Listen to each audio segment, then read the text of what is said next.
Hey YouTube, today we have a quick review of the Neoloch Inquisitor IC testing system. This comes from Rob Anthony at LockWinLit.com. But you need to buy a core board, which is this small horizontal board. It's probably about 4 inches by 4 inches. And then you'll need to buy the individual blades that test the different kind of ICs. So the two that I purchased were the SRAM Blade 2, and then the PIA and the Riot tester. Mainly focused on doing repairs for pinball boards. So this will test a lot of the memory that pinball machines use, and this will test the PIAs. And then the Gottlieb would have a Riot versus a PIA. But I have the SRAM blade in there so we can kind of go over some of these features. You can add on the power supply, just a 12 volt one, so there's an on and off switch. Probably should empty this. And then we can turn it on. It'll say what blade's in there. So SRAM 2.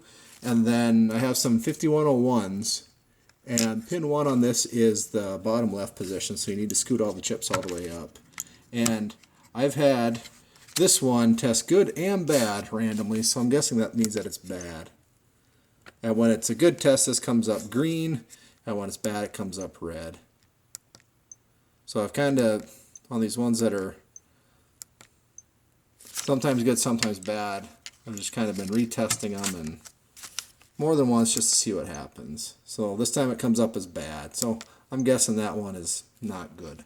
Or it has a broken leg or something.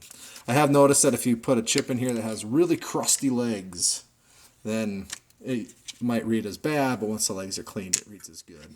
So this one I've had luck with, this 5101, testing good consistently.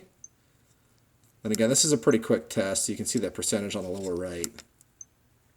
But it's just going through some, I'm guessing, read and write cycles to see if it's okay. Now another neat feature is this LED that is multicolored. It's possible to solder that in backwards.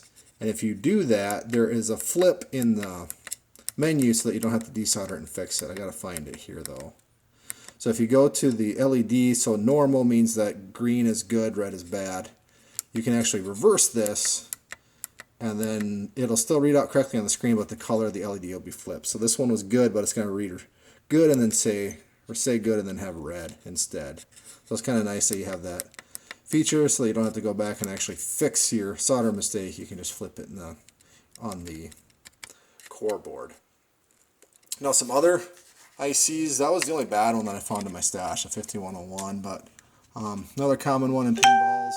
This one's a 6264, so I'll have to clip that one in and then go find this in the menu.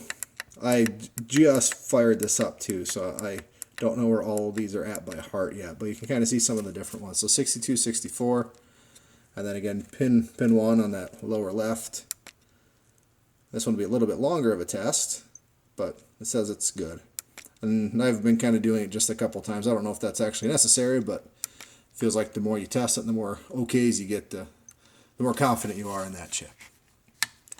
So I'll go through and do another video for the Riot as well.